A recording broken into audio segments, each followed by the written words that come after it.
का अंदाजा सही था। अनन्या का घर काफी बड़ा था। वो एक अमीर परिवार की लड़की थी। जितना अभिनव महीने का कमाता था उतने की अनन्या ने सैंडल्स पहनी हुई थी।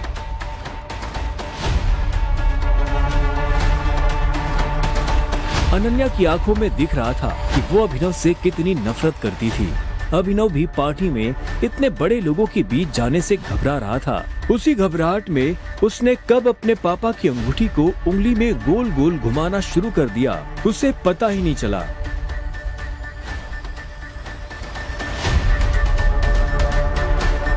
इस अंगूठी को उतार दो प्लीज, बहुत गंदी लग। सॉरी पर ये अंगूठी मेरा सब कुछ है।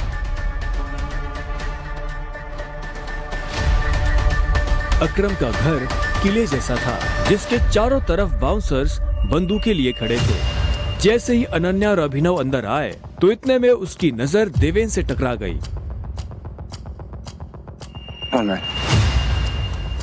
तुम यहाँ क्या कर रहे साले? अनन्या पागल हो गई हो तुम? इस सड़क छाप में ऐसा क्या देख लिया? किससे शादी कर ली? जुबान संभाल के बात कर। नहीं तो क्या कर लेगा तू? बोलना, क्या कर लेगा? देवेन भी तैश में आ गया। अभिनव उसके ऊपर हाथ उठाने ही वाला था कि इतने में उन दोनों का झगड़ा देख पार्टी का ऑर्गेनाइजर अकरम वहां पहुंच चुका था। क्या हो रहा है यहाँ?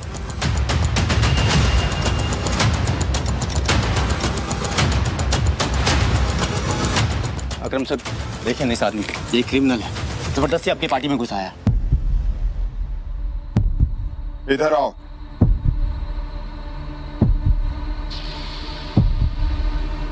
कौन हो तुम और यहाँ कैसे आए? एक्चुअली ये मेरे पति है। अकरम को अनन्या की बात पर विश्वास नहीं हुआ। तुम इस पार्टी में इनवाइटेड नहीं हो। इससे पहले कि मैं पुलिस को बुलाऊं, चले जाओ यहाँ से। Thank you Akram sir.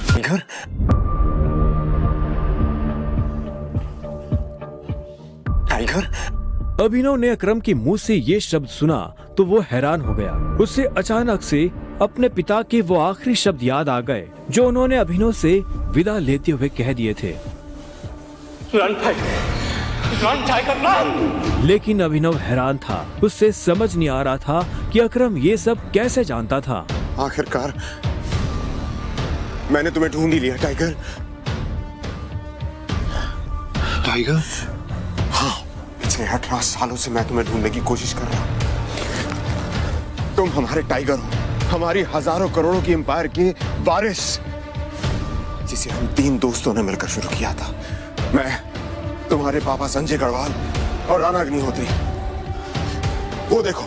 इतना कहते ही अकरम ने दीवार पर टंगी एक तस्वीर की तरफ इशारा कर दिया, जिसमें संजय, अकरम और राणा तीनों मौजूद थे। राणा को देख अभिनव को झटका लगा।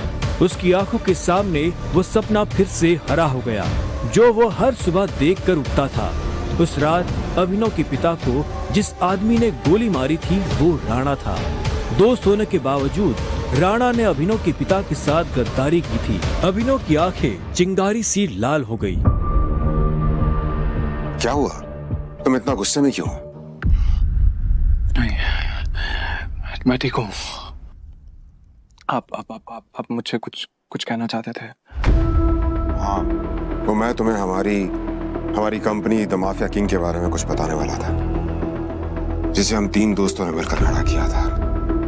द माफिया किंग, जिसके नाम से पॉलिटिशियन, सेलिब्रिटीज, इस देश का सबसे बड़ा आदमी भी कांपता था।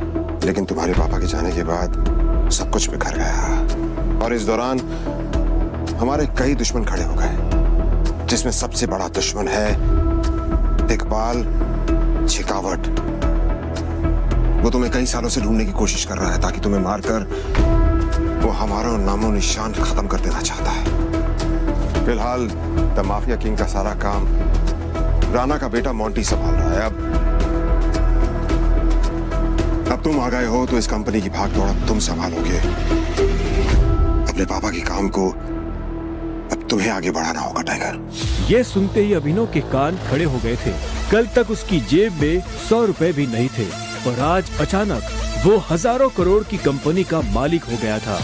अब आगे क्या होने वाला था क्या अभिनव अपने पिता की मौत का बदला ले पाएगा? कैसे एक डिलीवरी बॉय संभालेगा अपनी पिता की हजारों करोड़ की कंपनी द माफिया किंग को? जानने के लिए सुनते रहिए द रिटर्न ऑफ टाइगर, सिर्फ पॉकेट एफएम ऐप पर। अभिनव की जिंदगी रातों रात पलट चुकी थी। उसके साथ जो हुआ उस पर उसे अभी तक यकीन नहीं हो रहा था।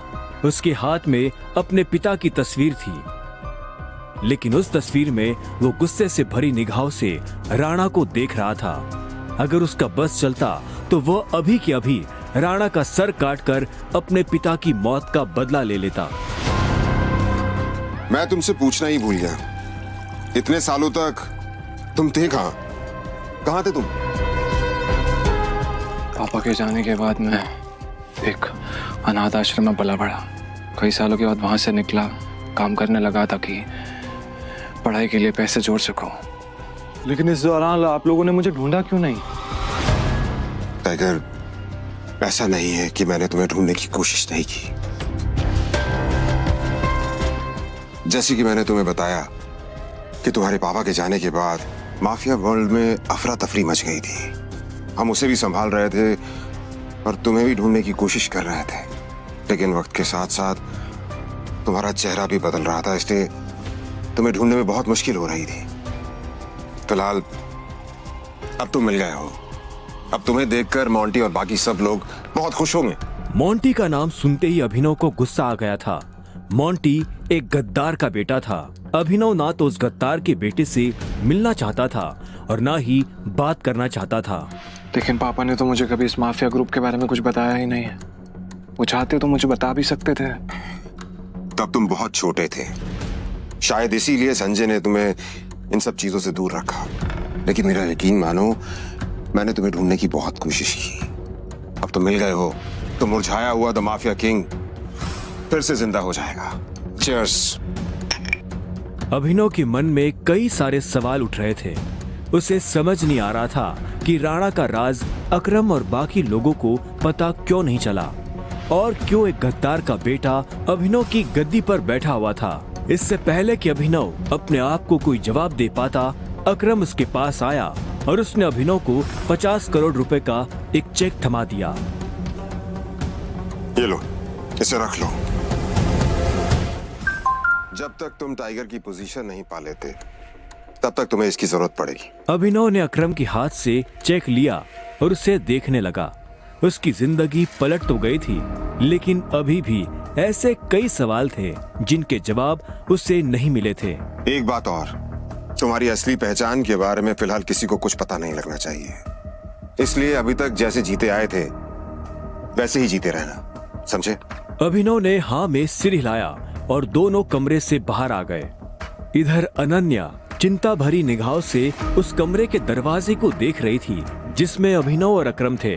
वो ये जानने के लिए बेताब थी कि उन दोनों के बीच अंदर क्या बात हो रही थी और अभिनव को आने में इतनी देर क्यों लग रही थी। लगता है आज अभिनव अपनी दवा चखेगा। ऐसे कितने दुख की बात है ना, शादी के बाद बेचारा ऐश करने से पहले ही मर जाएगा। ये सुन अनन्या को झटका लगा। वो जानती थी कि अकरम के लिए किसी को मारना कोई बड़ी बात नहीं थी। अकरम सर जैसे गटर के चूहों को बर्दाश्त नहीं करते हैं, साफ कर देते हैं। देखना ये भी नहीं बचेगा। इसे कहते हैं शादी करके मर गया, वो बात सच हो जाएगी। ये अनन्या को ये सुनकर बुरा लगा। कोई इंसान किसी दूसरे इंसान की मौत पर खुश कैसे हो सकता था? प्लीज एटलीस्ट उसके बारे में इस तरह से बात तो मत करो। तो कैसी बातें करें? जिसके जैसे लक्षण होते हैं ना, उसके बारे में वैसी ही बातें होंगी। देवेन सही कह रही है, वो बिल्कुल ठीक कह रही हो। हमें उसके बारे में ऐसे बात नहीं करनी चाहिए। वैसे भी मेरे दादाजी ने कहा था कि मरे हुए लोगों के बारे में ना गलत बात नहीं करनी चाहिए।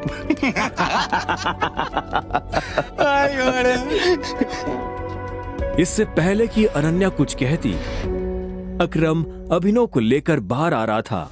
अभिनव के बदन पर एक छोटी सी खरोंच भी नजर नहीं आ रही थी। जब देवेन और सनी ने ये देखा तो उनका मुंह हैरानी के मारे खुला का खुला रह गया। इसे देख के तो लग ही नहीं रहा है कि अकरम सर ने इसे हाथ भी लगाया है। वैसे जितनी देर तक ये दोनों कमरे के अंदर थे अब तक तो इसकी नाक टूटी हुई होनी चाहिए थी, पर ये तो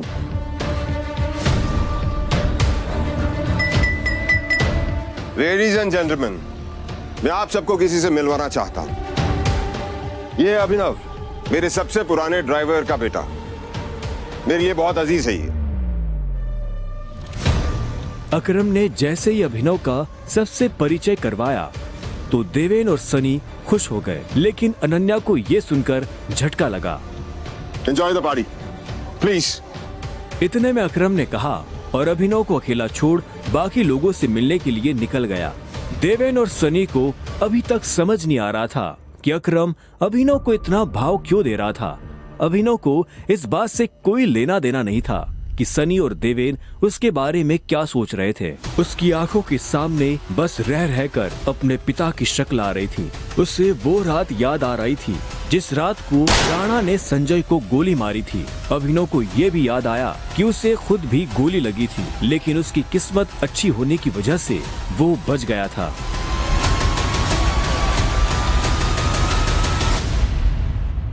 मुझे नहीं लगा था कि तुम अपने पैरों पर बाहर भी आ पाओगे। अच्छा, तुम्हें मेरी इतनी चिंता हो रही थी? ओ प्लीज, मुझे चिंता नहीं हो रही थी, बस तुम्हें तो अपनी चिंता होनी चाहिए ना। अगर जिंदा रहना चाहते हो तो थोड़ा बच कर रहो। अकरम सर ने तेरे से अंदर क्या बात की बता। उन्होंने मुझसे कहा कि अगर देवेन जैसा कहता तुझसे सवाल पूछे तो उसे जवाब मत देना। रामखोर। देवेन ने उसे गाली दी, लेकिन अभिनव पर उसका कोई असर नहीं हुआ। उसके दिमाग में इस वक्त पहले से ही कई जरूरी चीजें घूम रही थी। इसके बाद पूरी पार्टी के दौरान अनन्या ने अभिनव से कोई बात नहीं की। मेरा घर यहाँ से पास में है, वहीं ले लो। तुमने सोच भी कैसे लिया कि मैं तुम्हारे साथ तुम्हारे घर आ रही हूँ? तुम्हारी हालत ऐसी है तो पता नहीं तुम्हारी घर की हालत कैसी होगी। तुम मेरी पत्नी हो, मेरे साथ नहीं रहोगी तो किसके साथ रहोगी? सुनो, अपनी ये 2 कौड़ी का लॉजिक ना अपनी जेब में रखो। पहले तुम मुझे ये बताओ, तुम मेरे बिस्तर में कैसे आए? ये सवाल तो मैं भी तुमसे पूछना चाहता हूँ। अच्छी बात है, लेकिन मैं तुम्हारे साथ तुम्हारे घर रहने नहीं आ रही हूँ, मैं अपने घर जा रही हूँ, ठीक है? और अगर इन फ्यूचर मजबूरी भी रहे ना तो मैं तुम्हारे साथ तुम्हारे घर में नहीं रहूंगी, तुम मेरे घर रहने आओगे एक नौकर की तरह, समझे? अभिनव ने पहले उसे देखा और फिर अपनी उंगली में पहनी हुई उस अंगूठी को देखने लगा। अगर आज वो अंगूठी नहीं होती तो पता नहीं उसका क्या होता।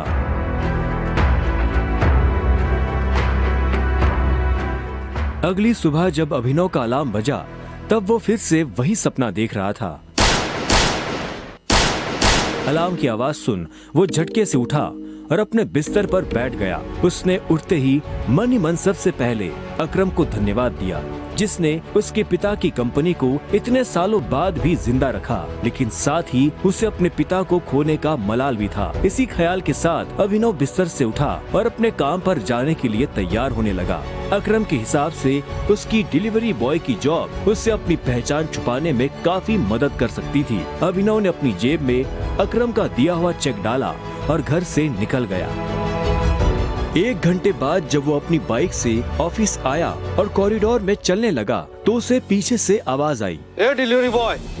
यह आवाज उसके साथ काम करने वाले हरीश की थी। उसे ऑफिस में अपना काम करने की नहीं, अभिनव को चिढ़ाने की तनख्वाह मिलती थी। क्या हुआ, कुछ काम है?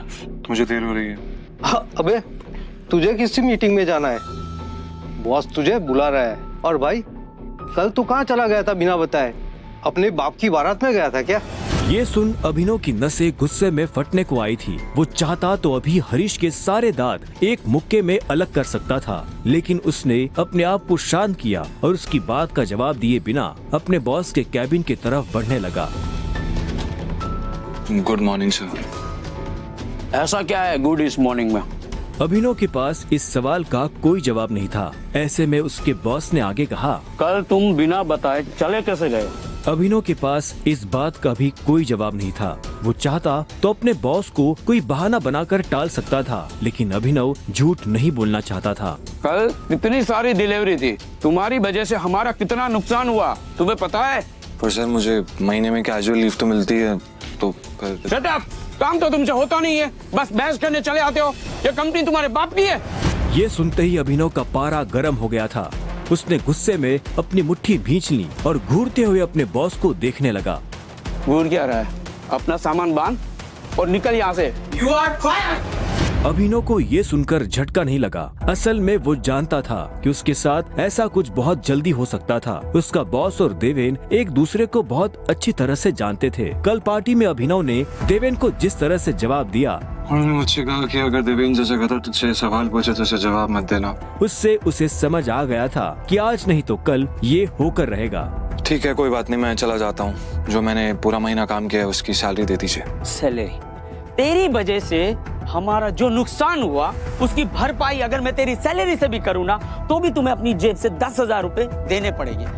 शुक्र मना कि वो मैं तुझसे नहीं मांग रहा, इसलिए चुपचाप निकल यहाँ से। क्या बोल रहे हो सर आप? क्या मेरे एक दिन आने का 25,000 का नुकसान हो गया?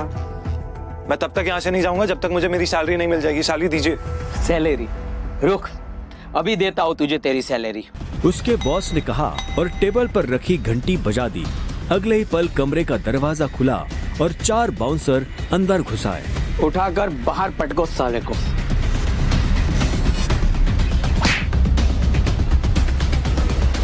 बॉस के मुंह से ये सुनते ही वो चारों अभिनव पर धावा बोलने के लिए टूट पड़े, लेकिन इससे पहले उनमें से कोई अभिनव पर हमला कर पाता, अभिनव ने उन्हें पटकनी दे दी थी। उसने किसी का हाथ तोड़ा तो किसी का पाँव, किसी के पेट में मुक्का मारा तो किसी के पेट पर लात। देखते ही देखते बॉस के सारे आदमी ढेर हो गए थे। बॉस ये देख भौचक्का रह गया था। अभिनव अब सीधा बॉस के पास आया और उसकी गर्दन पकड़कर बोला,